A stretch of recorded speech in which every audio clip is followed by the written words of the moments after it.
Bonjour, nous revoilà donc pour un autre tutoriel Yealink. Dans cette vidéo, vous apprendrez comment paramétrer des raccourcis, la supervision, des renvois d'appels et aussi sa messagerie vocale. Et ça commence par se connecter à montableaudebord.fr. Ajouter des touches de fonction. Rendez-vous sur montableaudebord.fr pour vous connecter, utilisez vos logins et mots de passe habituels. Puis dans le menu de gauche, cliquez sur Mes téléphones. Vous accédez aux touches de fonction. Elles permettent d'ajouter des accès rapides aux contacts depuis l'écran d'accueil de votre Yealink. Vous pouvez ajouter des contacts internes avec la notion de supervision ou en raccourci. La supervision permet d'appeler en raccourci, de savoir si la personne est en ligne ou non et d'intercepter ses appels. Vous ne pouvez superviser que les contacts de votre entreprise. Les raccourcis, quant à eux, permettent d'appeler un contact de votre entreprise mais aussi des contacts externes.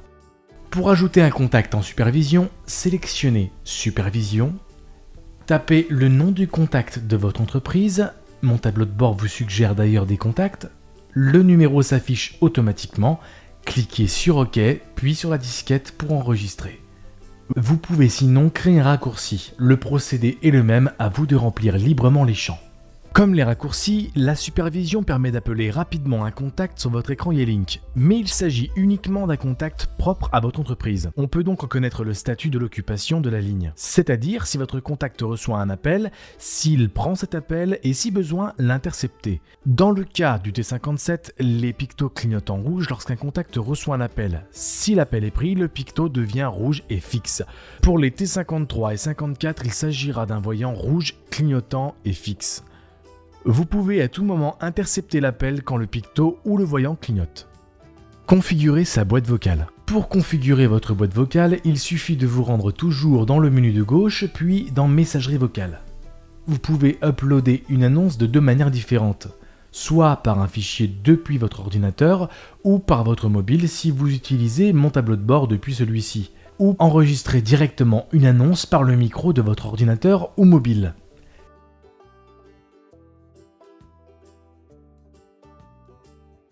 Cliquez sur le picto Stop quand vous avez terminé. Vous pouvez réécouter d'emblée votre annonce et si vous êtes satisfait, cliquez sur Confirmer. Votre annonce vocale est désormais active. Attention, il faut un fichier audio de bonne qualité. Sachez d'ailleurs que vous pouvez stocker jusqu'à 5 annonces différentes. Pour recevoir vos messages vocaux directement sur votre boîte mail, indiquez votre adresse dans la case adéquate.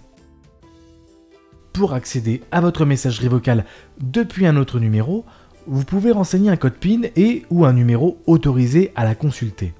En renseignant le code PIN, appelez votre numéro depuis un autre poste et au moment où le message vocal se joue, composez étoile code PIN dièse pour accéder à la messagerie vocale.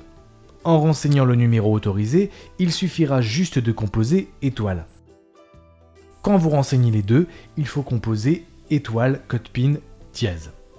Gérez vos renvois d'appel. Le renvoi d'appel permet de rediriger un appel entrant vers un autre numéro, par exemple vers celui d'un collègue en cas d'absence ou vers votre mobile en cas de déplacement. Le renvoi d'appel immédiat redirige directement l'appel entrant vers le numéro choisi.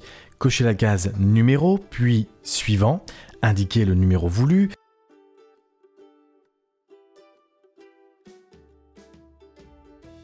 Vous avez ensuite le choix pour un renvoi tout le temps ou sur une période précise de votre choix, de telle heure à telle heure.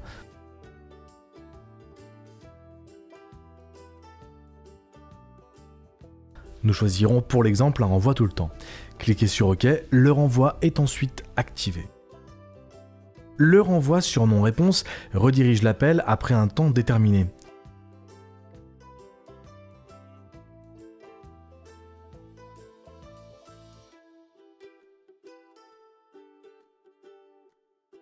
Ici, nous choisirons un renvoi sur non-réponse après 15 secondes. En cas de coupure d'accès, vous pouvez programmer un renvoi sur non-connexion pour ne pas perdre d'appel. Par défaut, l'appelant tombe sur la messagerie vocale, mais vous pouvez le rediriger vers un numéro de votre choix ou vers votre messagerie. Encore une fois, les manipulations sont les mêmes. Comme son nom l'indique, la sonnerie simultanée permet de faire sonner plusieurs postes en même temps. Lorsqu'un appel entrant arrive, le premier qui décroche prend l'appel. Il suffit donc d'indiquer le numéro souhaité pour activer cette option. Vous maîtrisez désormais l'utilisation de votre téléphone via montableaudebord.fr. Vous pouvez bien sûr revoir les autres tutoriels quand vous en aurez besoin. À très bientôt.